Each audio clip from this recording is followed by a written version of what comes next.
How to create pages in StoreConnect. Hi, I'm Luke. So one of the great things about StoreConnect is it has an entire website builder built in, which includes hosting and all the rest of it. All you got to do is make the pages for it.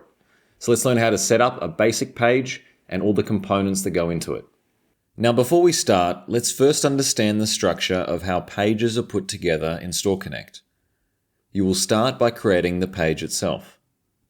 You will then populate this page with what are called content blocks. Content blocks are literally blocks on your page which have content in them. And within these content blocks, you can then add even more content blocks to make them more complex and tailored exactly to suit your needs. When a content block goes inside another content block, then it is called the child. And the content block which holds it is called the parent. Remember this because you'll be seeing it a lot. There are also many types of content blocks, depending on the use you have for them. And finally, you just need to create a link to this page within the menu or index of the website, or link to it from another page. So let's go ahead and do just this. So I'm in Salesforce, I'm in the StoreConnect app, and I just go down to StoreConnect navigation, open up custom content, open custom pages, and then click all pages. So far, there's only a home page. So I'm going to create a new one now, which would be the About Us page. So I'll click New, give it the name, select my store for it to apply to, give it a path, which would be the URL slug. The identifier will be generated automatically. If this was a sub-page to another page, I can select that page here. If this page can only be viewed once a customer is logged into their account, then I can check this box. I can check this box as well if I want to hide the page completely from all navigation and menus. The page content section here I can actually leave blank because my content will be within content blocks, not straight on the page. Here is also a section for filling in SEO details. Click Save. Okay, so I've created the page. If I click this link to preview it, you'll see that I have an empty page. Now let's add some content blocks to it. Now you might notice on this page record that in the content body section here, it's automatically filled this in with a bit of code. This code is basically telling the page that it will render and show the content blocks that I add to it, which is why I didn't bother filling in anything on this before. You can, of course, still add your own text, markdown, or HTML into this field yourself. However, the code placed here to render the content blocks is the default behavior and is best practice in most cases. So my next step is to add the content blocks that it will then show. So I just go over to the related area, under page content blocks, click new. And this is going to set up a connection to a new content block. Now I have content blocks here that have already been created, but for this purpose, I'm going to create a new one. So I go new content block. Now's where the fun begins. So my first content block will simply be there for the purpose of holding other content blocks. So it will be the parent. So basically this parent in the content template is simply a container content block because it in itself, I don't need it to show anything except what's inside it. So this can be selected as container. However, there are many other content templates which are available to set this as. For a complete description of all the content templates available, go to help.getstoreconnect.com and view the content block article. So for this, I'm leaving it as container. I'll give it a name, and for the rest of this, I will leave it empty. Click Save. All right, so now this has put a basic content block onto my About page. And the use of this content block is simply page content. So I'll click Save, and this will set up the first connection. All right, now, within this content block, I now need to create some child content blocks, which will have the actual visible content in them. So I'll open this up. And under child content blocks, I will create a new connection to a child content block. So the parent is the information container. And under child, I'm now going to create a new content block. Again, this is the same form. But this time, I'm going to set this as the content template of text. Give it a name. And then I'm going to go straight down to where it says content. I'm going to give it a heading. And then put the main content in here.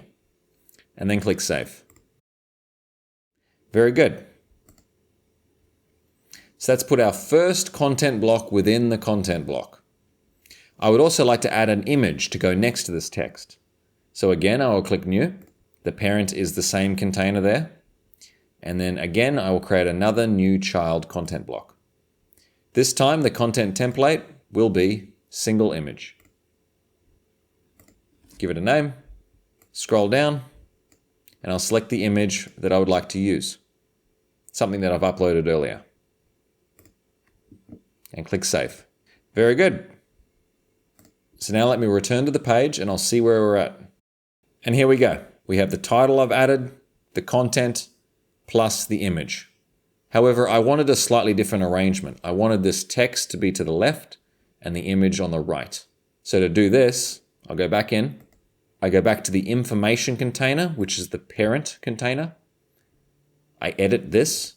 Then under layout style, I'm going to choose 1/3 left, first child block, 2/3 right, second block.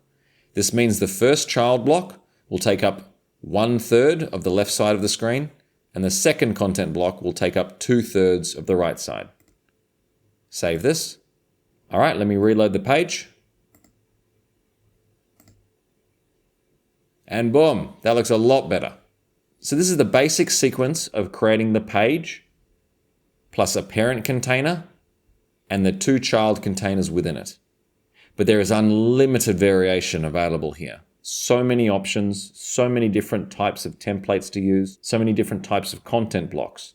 And by adding more and more, I can just continue this page down and fill it up with whatever I need. But now the last most basic thing I need to do is simply provide a link to this page in the store's header. So to do this, I go down to StoreConnect navigation, under configuration, go menus, all menus. You will see here I have a header menu that's been created. And within the header menu, you can see that I have my products and services header already, which is visible here. But now I'm going to add a second menu item by clicking New, which will be for the About Us page. Give it a name, a URL slug. Make sure it's attached to the header menu. And then simply, under Targets, I select the page, About Us, and click Save. All right, let's refresh the page. And voila. Now there is a direct link to About Us in the store's header. Another thing we can do is we can give this page, the About Us page, a child, which would make this the parent. And now if I go to where it says Child Pages and click New, I can create a new page entirely, which will become the child of the About Us page.